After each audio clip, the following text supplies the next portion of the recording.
Hi guys, welcome two equals MC square. तो आज है लेक्चर नंबर 4 लाइट चैप्टर का। तो ये लेक्चर उन सभी बच्चों के लिए है जो इस चैप्टर को एक तो अच्छे से जानना चाहते हैं, पढ़ना चाहते हैं, और दूसरी बात जो अभी बच्चे 9 से 10th में आ रहे हैं तो उनके लिए मैंने ये पर्टिकुलर फिजिक्स के चैप्टर जल्दी शुरू करा दिए ताकि आप जल्दी खत्म करें और उसके बाद रिविजन पे रिविजन होता रहे। ठीक है, तो चलिए चालू करते हैं बिना किसी डिले के। और साथ के साथ बिफोर आई स्टार्ट यार एक बार लाइक कर दो इस वीडियो को और शेयर भी कर दो अपने दोस्तों से ताकि वो भी सिलेबस में फिजिक्स का सिलेबस जल्दी करने की एक अच्छे खासे अवसर को ना छोड़े। ठीक है, एक अच्छे खासे मौके को। तो यार मौके पे चौका लगाओ और फटाफट से फिजिक्स पूरा करेंगे, वो भी बहुत अच्छे से। चलिए, यहाँ पे अभी तक जो हमने देखा था लास्ट क्लास में लेक्चर नंबर 3 तक, वो हमने जाना था ऑल अबाउट कि यार प्रॉपर्टीज ऑफ लाइट क्या होती है। इट वाज ऑल अबाउट कि यार प्रॉपर्टीज ऑफ लाइट के बाद रिफ्लेक्शन के लॉस क्या है, इमेज क्या होता है, इमेज बनती किससे है, दो रिफ्लेक्टेड रेस के इंटरसेक्शन से, और उसके साथ साथ रियल इमेज क्या होती है और वर्चुअल इमेज क्या होती है वो भी देखा था। उसके साथ साथ हमने रियल ऑब्जेक्ट और वर्चुअल ऑब्जेक्ट के बारे में भी बात की थी। बच्चों ने सवाल पूछा हुआ था लेक्चर नंबर 3 पे कि सर क्या प्लेन मिरर वर्चुअल इमेज ही बनाता है हमेशा, क्या रियल भी बना सकता है? तो उसके लिए मैंने कमेंट किया हुआ है लास्ट लेक्चर नंबर 3 पे। तो कमेंट के अंदर बहुत इंपॉर्टेंट कॉन्सेप्ट लिखा हुआ है, तो कृपया करके जिन्होंने लेक्चर नंबर 3 नहीं देखा है वो भी वहां जाके उसको पूरा देख ले और कमेंट को अच्छे से समझ ले। अब यहां पे स्पेरिकल मिरर्स में हमने कल जस्ट एक इंट्रो लिया था, आज इसमें आगे चलेंगे, बेसिक टर्मिनोलॉजीज करेंगे और उसके साथ साथ कॉनकेव मिरर के रे डायग्राम्स हम लोग करने वाले हैं। ठीक है, इसका विजुअलाइजेशन मैंने आपको लास्ट क्लास में बताया था थोड़ी देर के लिए, लेकिन उसी के ऊपर रे डायग्राम हम बनाएंगे इस पावर 30 मिनट सीरीज में। तो बिना टाइम वेस्ट किए चलते बेटा आगे फटाफट से। तो बस यार अपन को क्या चाहिए, हमें चाहिए बस आधा घंटा निकालो, फिजिक्स स्ट्रॉन्ग बनाओ, उसके बाद कुछ भी करो मुझे नहीं पता, मजे लो। ठीक, मतलब प्रैक्टिस भी करनी है, सेल्फ प्रैक्टिस भी। तो रिफ्लेक्शन लॉज यहां से हमने देखे थे, उसके बाद हमने ऑब्जेक्ट देखा था यार किस तरीके से कन्वर्जिंग लाइट और डाइवर्जिंग लाइट क्या होती है ये देखा था हमने, और उसके साथ साथ यार रियल ऑब्जेक्ट और वर्चुअल ऑब्जेक्ट बनता कैसे है इंसिडेंट लाइट की इंटरसेक्शन से, वो हमने देखा था। अब यहां पे रियल ऑब्जेक्ट हमेशा बनते हैं बेटा, हमेशा डाइवर्जिंग जब आ रही होती है इंसिडेंट रेज तो उनको मिलाने पे रियल ऑब्जेक्ट बनते हैं। और उसके साथ साथ क्या हो रहा है, हो गया है, चलो कोई बात नहीं यहां पे। और वर्चुअल ऑब्जेक्ट क्या है, वर्चुअल ऑब्जेक्ट में जब भी कन्वर्जिंग रेज आ रही होती हैं, ठीक है, उस केस में हम वर्चुअल ऑब्जेक्ट बनाते हैं, है ना। अभी क्या कोई कैमरा वैमरा हिल गया, क्या हिल गया, हो गया ना सही, ठीक है यार, कैमरा वैमरा हिल गया था, भूकंप तो नहीं लगा था। Now how image is formed, image किस तरीके से बनती है, इमेज बनती है यार रिफ्लेक्टेड लाइट रेज से। तो याद रहे जब भी प्लेन मिरर पे कन्वर्जिंग रेज आ रही हैं तो रियल इमेज बनेगी, और डाइवर्जिंग रेज आ रही हैं, इंसिडेंट रेज की बात कर रहा हूं, तो हमारी जो इमेज बनेगी वो बनेगी वर्चुअल इमेज। ठीक, ये रिकैप हो गया फटाफट से। हमने प्लेन मिरर की बातें जान ली थी, सारी की सारी जितनी भी बातें प्लेन मिरर कर सकता है आपसे वो उसने सारी की थी। तो यार प्लेन मिरर के अंदर होता क्या है, प्लेन मिरर के अंदर एक तो इक्वल डिस्टेंस होता है ऑब्जेक्ट का और इक्वल डिस्टेंस होता है इमेज का।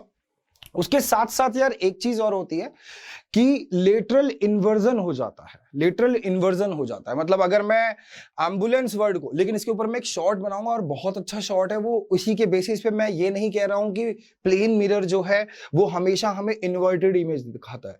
हालांकि बुक्स में लिखा है, हर जगह लिखा हुआ है, लेकिन इसके ऊपर मैं एक शॉर्ट बनाऊंगा कि ऐसा भी नहीं है।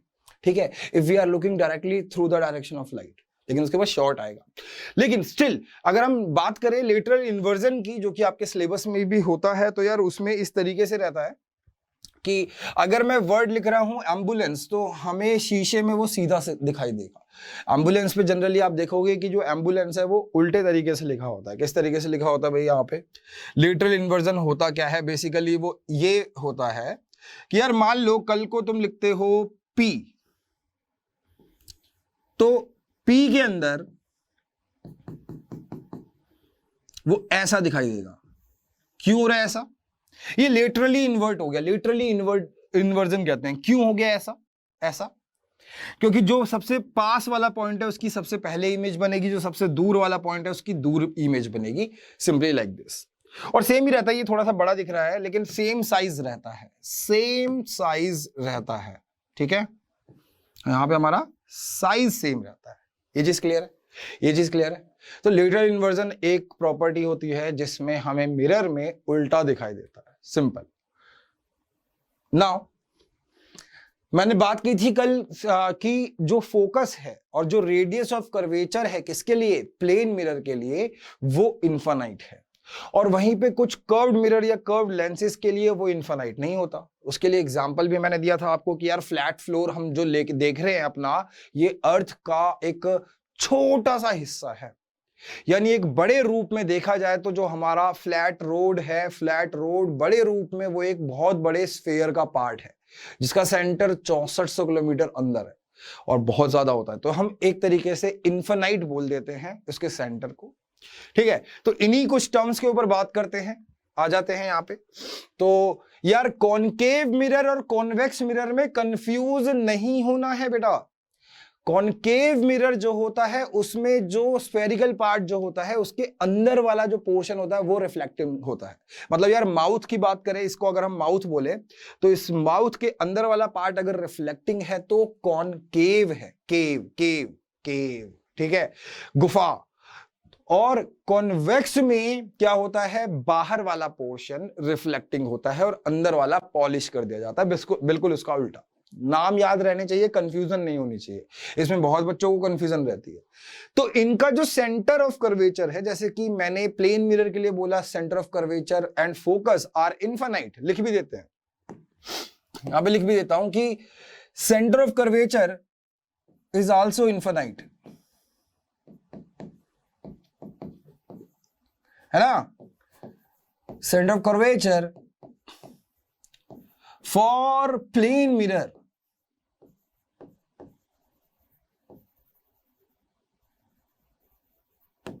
इज इनफाइनाइट, जरूरी है ये, ठीक है। मतलब उसका सेंटर भी हमें बहुत दूर दिखने वाला है प्लेन मिरर का, जो यहां पे मैंने आपको बताया था, ठीक है। मतलब अगर ये प्लेन मिरर अगर यहां पे मैं बनाऊं तो यार इसका जो सेंटर होगा वो बहुत बहुत बहुत दूर होगा, स्फीयर का बहुत दूर होगा, इसलिए इनफाइनाइट कह दिया। इट डजंट मीन कि इनफाइनाइट मतलब एकदम ही बहुत दूर, मतलब चांद पे होगा, ऐसा नहीं है। हो सकता है वो आपके इर्द गिर्द हो, इतना सा शीशा है, मैंने आपको लास्ट क्लास में बताया था। जिसको इन्फिनिटी वाली बात समझनी है वो लेक्चर नंबर 3 जाके देख सकता है, ठीक है। नाउ फोकस में भी हो गया कि यार फोकस होता क्या है, फोकस होता है when parallel light rays after reflection intersect at a point is called focus. तो वो यहां पे रिफ्लेक्शन में भी हो सकता है और ये रिफ्रैक्शन जो कि हम बाद में पढ़ेंगे उसमें भी होगा। रिफ्रैक्शन से थोड़ा बहुत आप लोग इंट्रोड्यूस्ड हो रखे हैं पहले अपनी छोटी जूनियर क्लासेस में, है ना, शायद 7th क्लास में। तो जो रिफ्लेक्शन है उसमें लाइट पूरी टकरा कर आती है और रिफ्रैक्शन में लाइट पास कर जाती है थ्रू अ मीडियम, ठीक। लेकिन फोकस की अगर हम डेफिनेशन की बात करें तो पैरेलल लाइट रेज जब भी आफ्टर रिफ्लेक्शन या आफ्टर रिफ्रैक्शन इंटरसेक्ट करती हैं तो they form a image at focus. तो वो जो पॉइंट होता है उसको हम फोकस कहते हैं, ठीक। उसके बाद ये सारी चीजें भी क्लियर है यार आप लोगों को।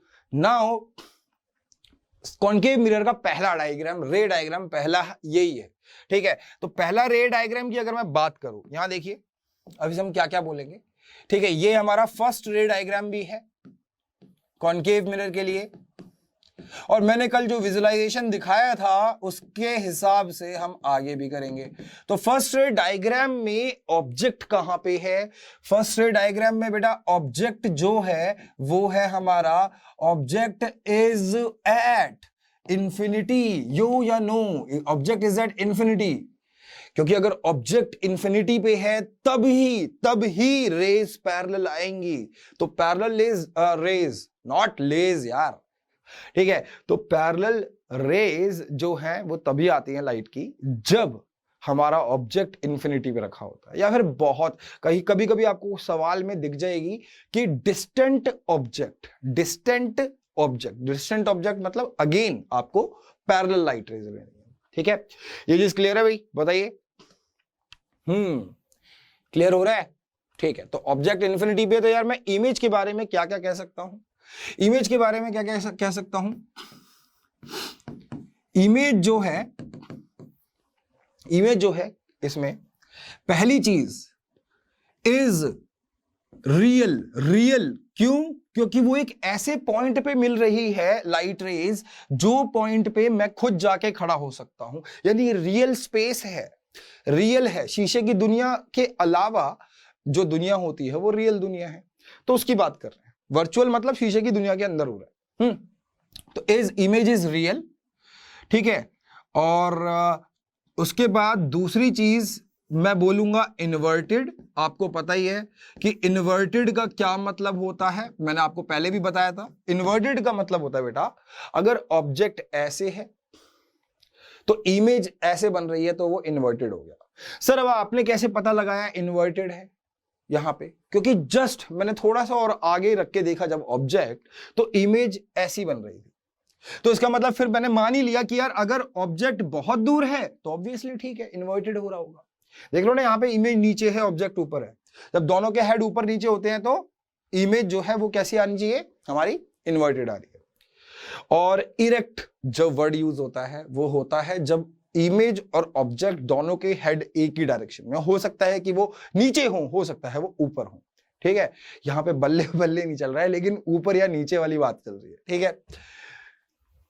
चलो, तो उसके बाद तीसरा जो आ जाता है वो क्या जाता है कि इमेज कहां बन रही है? इमेज बन रही है फोकस पे।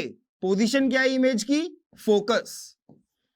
ये तो नेचर हो गया, these are the part of nature of the image. तो आपको बोल देगा नेचर बताओ, पोजीशन बताओ, है ना, और साइज बताओ। तो साइज यहां पे क्या है? साइज यहां पे पॉइंट साइज बन रही है, पॉइंट साइज्ड। यो या नो, ये चीज क्लियर है या नहीं है? Point sized. और साथ के साथ ये जो इमेज रियल इमेज है, अब बारी आ चुकी है बहुत सारे स्टार लगा के लिखने की। हमेशा की तरह एक इंपॉर्टेंट चीज डाल दो यार यहां पे। इंपॉर्टेंट नोट क्या है इस पूरी जगह पे कि जो रियल इमेज है वो हमेशा मुझे स्क्रीन पे दिखेगी। जो रियल इमेज है, real image, yes, real image हमेशा स्क्रीन पर मिलेगी। हाँ या ना बेटा? जल्दी खींच के बताओ जल्दी। स्क्रीन पर, स्क्रीन यानी वो कागज हो सकता है, वो पर्दा हो सकता है, वो कोई भी चीज हो सकती है, दीवार हो सकती है, लेकिन कुछ ना कुछ एक रियल ऑब्जेक्ट होना चाहिए। मैं खड़ा हो जाऊंगा तो मेरे पे बन जाएगी वो इमेज, है ना, स्क्रीन पर मिलेगी। और वर्चुअल इमेज हमेशा हमें शीशे में दिखाई देगी, यानी ये मुझे शीशे में कुछ नहीं दिखाई दे रहा, समझ रहे हो ना? मुझे ये डिस्टेंट ऑब्जेक्ट की जो इमेज है वो शीशे के अंदर, मिरर के अंदर नहीं दिखाई दे रही। अगर मैं खुद खड़ा हुआ हूं ना इतने छोटे से शीशे के सामने, तो मैं नहीं दिखाई दूंगा इसमें। अब ये नहीं है कि तुम मुझे भूत कह के भाग जाओ कि यार शीशे के अंदर दिख ही नहीं रहा मतलब भूत है आदमी, नहीं। रियल इमेज हमेशा स्क्रीन पर मिलती है। तो यही कुछ इफेक्ट्स हैं, इल्यूजन। हमें लाइट से दिखता है सब कुछ, और लाइट अगर हमारे आंखों के साथ खेल जाए ना तो हम उसे जादू कह देते हैं, लेकिन वो इल्यूजन है एक तरीके से। बेसिकली वो फिजिक्स है, ठीक है, वो साइंस है। रियल इमेज हमेशा स्क्रीन पर मिलती है। तो अगर आपको कहीं किसी क्वेश्चन में दिखाई दे गया कि रियल इमेज है या फिर स्क्रीन पर मिला है कुछ इमेज, इट सिंपली मीन्स कि वो ये कह रहा है कि रियल इमेज स्क्रीन पर है, यानी वो रियल इमेज है, मतलब जो स्क्रीन पर है वो रियल इमेज है, ठीक। चलिए, तो ऑब्जेक्ट भी रियल, यहां पे इमेज भी रियल, और पहला रे डायग्राम कह रहा है कि ऑब्जेक्ट कहां पे है? इन्फिनिटी पे, है ना। ये इंपॉर्टेंट नोट लिख लिया आपने, इंपॉर्टेंट नोट लिख लिया है। नाउ क्या उछल के गया था भाई? नाउ तो ये है हमारे रे डायग्राम्स। तो इसके अंदर ध्यान देना है आपको कैसे कैसे। रे डायग्राम में पहला रे डायग्राम, और आपको ये रे डायग्राम बना के देखने हैं, प्रैक्टिस करके देखने हैं। मैं आपके सामने बनाऊंगा अभी कैसे कैसे बनाना है, वो ध्यान से देखना। और रे डायग्राम पूरा होते ही पावर 30 मिनट्स खत्म हो जाएंगे। We will meet some other day. Now यार यहां पे हम देख पा रहे हैं साफ साफ कि सर जो ऑब्जेक्ट है, अब यहां पे दो चीजें आ जाती हैं। दो डेफिनेशन आ जाती है। क्या क्या? फोकस मैंने आपको बता ही दिया है। तो यहां पे एक इंपॉर्टेंट डेफिनेशन आ जाती है हमारी सेंटर ऑफ कर्वेचर की। ठीक है, सेंटर, तो ये जो टर्म्स है ना, बेसिक टर्मिनोलॉजीज, उसी के अंदर आ रहा है ये। तो सेंटर ऑफ कर्वेचर,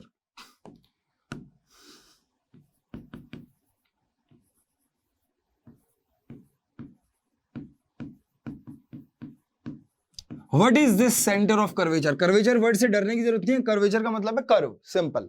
तो सेंटर ऑफ कर्वेचर क्या है? सेंटर ऑफ कर्वेचर क्या है? जिसका ये ग्लास का, जिस ग्लास का ये शीशा पार्ट है, उस ग्लास का सेंटर। ठीक है, सी। ठीक, तो हम क्या बोलेंगे? सेंटर ऑफ कर्वेचर क्या है? इज द सेंटर, ठीक है, is the centre of the parent glass sphere. Parent glass sphere बोलने का मतलब है जिससे वो काट के निकाला गया है। ठीक है, glass sphere from of which mirror is the part of. ठीक है, of which mirror is a part. कौन सा मिरर? Spherical mirror.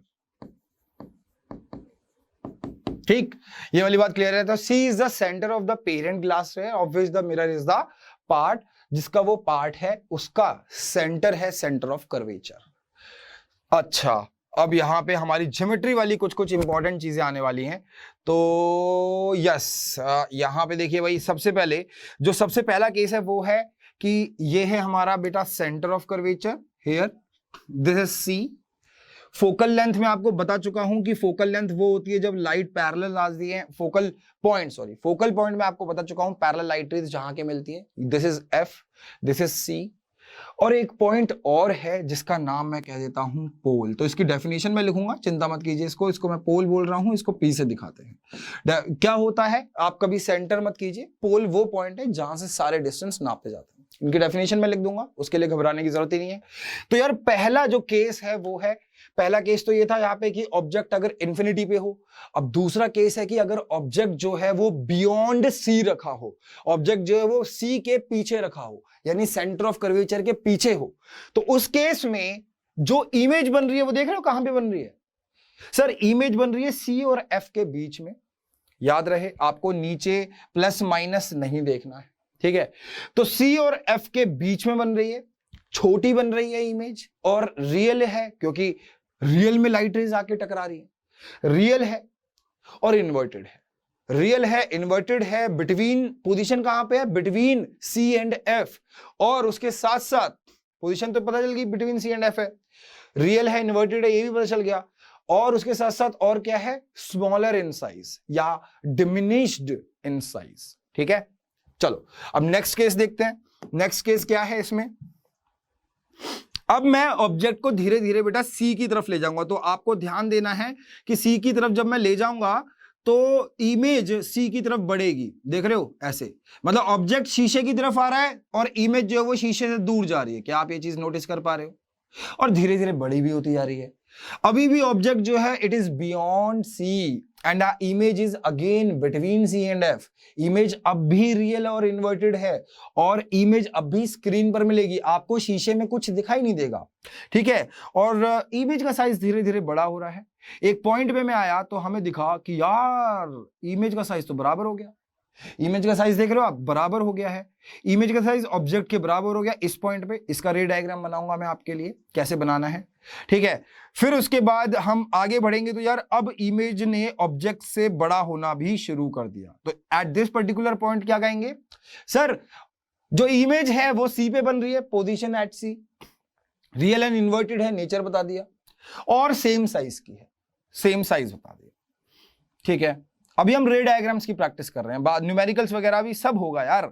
आप लोगों को बस इस पावर 30 मिनट का एक इज्जत करनी है, रिस्पेक्ट करनी है, और इसे 30 मिनट तक प्रॉपरली लगाना है और अपने दोस्तों से शेयर जरूर कर देना है। नाउ अब आगे लेके चलते हैं इसे, तो आपको क्या दिख रहा है कि जो इमेज है वो बढ़ रही है, बढ़ रही है, बढ़ रही है, साइज में बढ़ती आ रही है। अगेन अभी भी ये रियल एंड इन्वर्टेड ही है, ये चेंज नहीं हुई है। और फिर हम और आगे आ रहे हैं तो इमेज पीछे जाते जा रही है, जितना शीशे के करीब आ रहा है ऑब्जेक्ट, इमेज उतना पीछे जाते जा रही है। ये जो सवाल है ये ओलंपियाड्स वगैरह में भी आता है, और अब तो ये एनसीईआरटी भी पूछने लग गया है। तो you should know when the object is move towards the concave mirror the image moves away from the concave mirror. पहले तो ये हो रहा होगा, ठीक है। फिर उसके बाद यार देखो, मैंने इसको यहां लाके रख दिया। ऑब्जेक्ट एट एफ, जो इमेज है ना वो बहुत दूर बनेगी, इन्फिनिटी, देख रहे हो, इन्फिनिटी, एट इन्फिनिटी, बहुत दूर बनेगी। मैंने आपको बोला था कि ये जरूर पता लगा के आना है कि इन्फिनिटी पे मिलेंगी, ये भी क्यों बोलते हैं, इसका एक प्रॉपर रीजन है फिजिक्स का, कि पैरेलल रे जो लाइट रेज होती है वो इन्फिनिटी पे जाके मिलती है, ठीक है। अच्छा, लेकिन अभी भी मैं यही कहूंगा कि रियल है, इन्वर्टेड है, और बहुत ज्यादा बड़े साइज की है, इसीलिए इन्फिनिटी पे बन रही है, ठीक है। और उसके बाद जब मैं इसको लेके आता हूं फोकस और पोल के बीच में, तब आपको दिख रहा है, तो हम क्या बोलेंगे, initially image moved away from the mirror and after when the object is between pole and focus, ये लिख लेना है, when the object is between pole and focus image is moving towards the mirror। लेकिन वो image virtual है, जो दूर भागी थी वो थी रियल, ये वर्चुअल है, और ये देख रहे हो बड़ा है साइज में हमारे ऑब्जेक्ट से। Are you able to see this, बताइए भैया, ठीक है। और मैं और पास ले गया तो मेरी जो इमेज है उसका साइज भी घटते जा रहा है। चलो तो मैं इसको लिखवा देता हूं आप लोगों को, यार लिखना बहुत जरूरी है, ठीक है। तो लिखें, चले आगे, चलिए तो इसके बारे में लिखते हैं पहले तो, कि हां,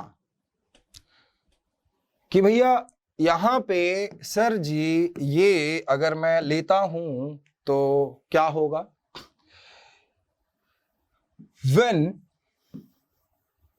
the object is moved towards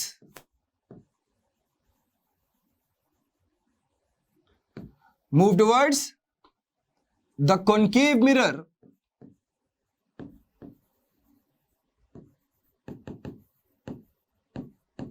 from infinity, ठीक है, from infinity, ठीक। और बड़ा लिखना है, थोड़ा बड़ा लिख देता हूं, from infinity towards from infinity, then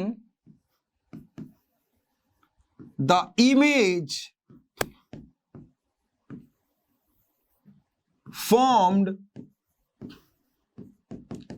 will move away from the mirror initially,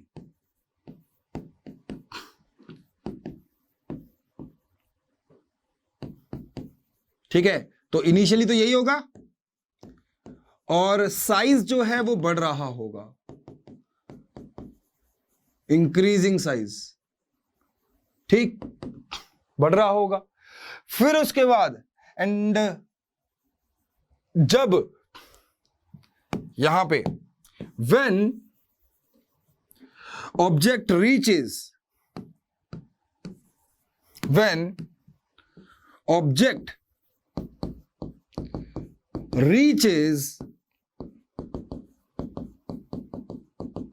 between C and focus and pole, है ना, लिख देना यहां पे, ये फोकस है, ये पोल है। It the image starts coming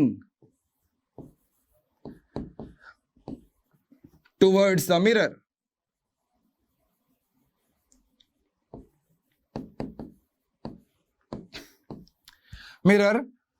और साइज जो है वो डिक्रीज हो जाएगा। ये बहुत जरूरी चीज है यार, बहुत बहुत जरूरी चीज है, इसको मैं तुम्हें बता रहा हूं, तुम्हारे आसपास जितने भी भाई बंधु हैं उनसे भी डिस्कस करना, और आपको यही पता चलेगा। पहली बात तो ये आपको पता है अच्छे से, बहुत अच्छे से आपको पता है पहली बात, और दूसरी बात उनको नहीं पता है तो उन्हें बता देना, और साथ के साथ उनको बता देना कि ये चैनल सब्सक्राइब करना है, लाइक करना है, ताकि उनको भी मेन इंफॉर्मेशन मिलती रहे। तो ये आपके आसपास के सहपाठियों को नहीं पता होगा, तो इसको अच्छे से समझ लें, ठीक है। और भाई यार यही तो अच्छी बात है वीडियो लेक्चर्स की, आप इसको दोबारा देख सकते हैं रिवाइंड करके। सर फिर से बता दो वाली चीज तो एग्जिस्ट ही नहीं कर रही, अब पीछे जाके देख लो यार, है ना। चलो अब चलते हैं आगे, और इसके रे डायग्राम की बात करूं तो अच्छा, मैंने बीच में पोल की कुछ डेफिनेशन बोली थी, है ना। तो यार देखो, अब रे डायग्राम तो आप लोग प्रैक्टिस करके आओगे। पोल की डेफिनेशन क्या बोली थी, सेंटर ऑफ कर्वेचर की हो चुकी, फोकस की हो चुकी। पोल की डेफिनेशन क्या है, इट इज द, ये मत बोल देना it is the centre point of a mirror, नहीं, it is the reference point जहां से सारे डिस्टेंस नापे जाते हैं, और ये मिरर के ऊपर होता है। Reference point which lies on the mirror, which is taken, in fact आप कह सकते हैं which is taken on the mirror. और जनरली यार बेटा, जनरली उसको हम बीच में लेते हैं ताकि डायग्राम्स अच्छे से बन पाए, एंड जनरली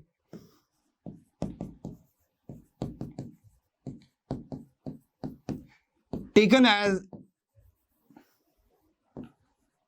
द सेंटर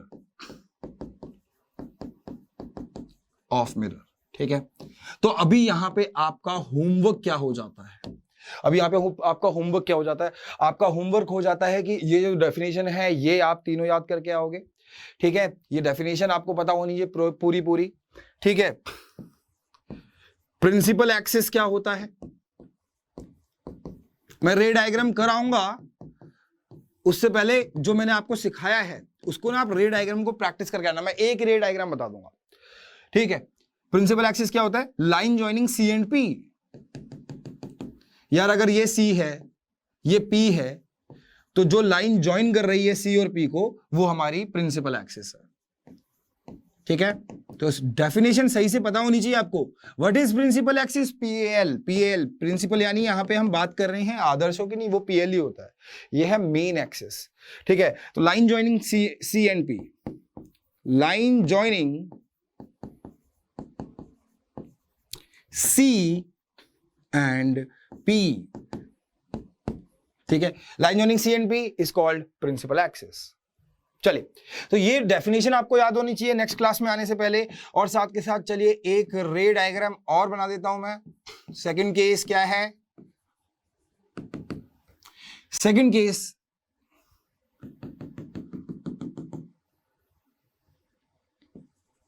तो रही बात अब फोकल लेंथ क्या होती है सर, रेडियस ऑफ कर्वेचर क्या होता है, वो हम नेक्स्ट क्लास में देखेंगे, ठीक है। सो यस, यहां पे फोकस आ जाएगा, मिड पॉइंट लिया हुआ है, लेकिन मैं आपको इसका प्रूव कराऊंगा, तब जाके आगे जाएंगे हम, ठीक है। चिंता मत करो भाई, बहुत सारी चीजें होंगी, सारी चीजें बताई जाएंगी। अब यहां देखो, बहुत आसान सरल तरीके से, तो हमें चाहिए दो रिफ्लेक्टेड रेज। तो मैंने क्या करा, पहले तो एक डाल दी, अरे दो चाहिए ना तो कम से कम एक डाल दो। पैरेलल वाली बेटा हमेशा कहां से पास करती है, पैरेलल वाली सर हमेशा फोकस से पास करेगी। लेकिन इसको मैं ऐसी हवा में नहीं बना दूंगा सर, इस पे नॉर्मल डाली हमने, नॉर्मल सेंटर से, अबे याद भी रख लेना, सेंटर से जाने वाली, सेंटर से मिरर तक जाने वाली हर एक लाइन मिरर पे परपेंडिकुलर होगी, ठीक है। ये सर्कल की प्रॉपर्टी होती है। सेंटर से जाने वाली, कहां जाने वाली, मिरर के ऊपर, सेंटर से मिरर पे जाने वाली हर लाइन, हर रे, हर लाइन कह लो, रे कह लो, परपेंडिकुलर होगी सरफेस पे, परपेंडिकुलर होगी मिरर के।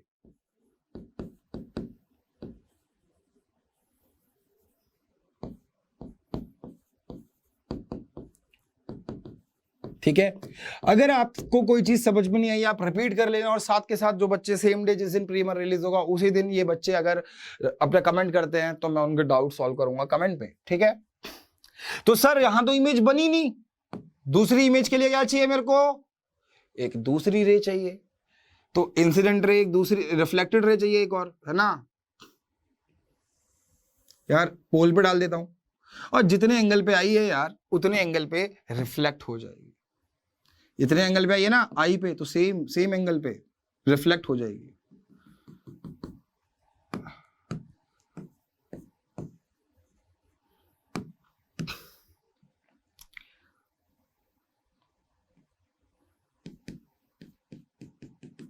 हाँ है ना, तो यहां पे यार अब बताओ इमेज कहां बन रही है,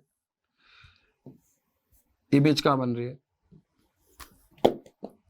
सॉरी इमेज कहां बन रही है, देखो बिटवीन सी एंड एफ, तो हम क्या बोलेंगे, इमेज, पहला point between C and F, मतलब पोजीशन क्या है बिटवीन सी एंड एफ, और बाकी सारे रे डायग्राम आप प्रैक्टिस करके आओगे, क्लास का खात्मा हो चुका है भैया। और स्मॉलर इन साइज,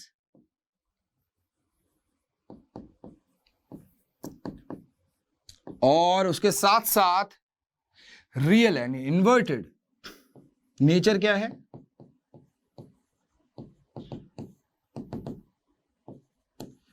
रियल है, रियल प्लेन पे मिली है, और इन्वर्टेड है।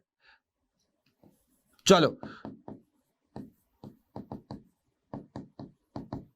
तो आपका हो चुका है, एक होमवर्क मिल चुका है आप लोगों को। होमवर्क क्या है कि एक तो आज का जो लेक्चर कराया है वो आपको रिवाइज होना चाहिए, सारी डेफिनेशन आपको रिवाइज होनी चाहिए, जितनी कराई है उतनी, आगे का भले ही करो मत करो वो आपकी श्रद्धा है, लेकिन जो नेक्स्ट लेक्चर में आप आओ, लेक्चर नंबर 5, तो आपको क्या पता होना चाहिए, आपको रे डायग्राम्स इसके प्रैक्टिस होने चाहिए। मैं आपके सामने फिर से बनाऊंगा, और ये बहुत इंपॉर्टेंट है, इसको मार्क करके रख लेना, इसको मैं यूज करूंगा आपको नेक्स्ट लेक्चर में, ठीक है। तो चलिए मिलते हैं नेक्स्ट लेक्चर में, तब तक के लिए थैंक यू, और साथ के साथ सब्सक्राइब का बटन दबा दो, शेयर कर दो, लाइक कर दो, कमेंट करो अपने डाउट्स को, या फिर अगर आपको लेक्चर ने हेल्प करी, इस लेक्चर ने किसी भी तरीके से, तो मैं चाहूंगा कि आप कमेंट कीजिए, मुझे अच्छा लगेगा। Thank you and have a good day.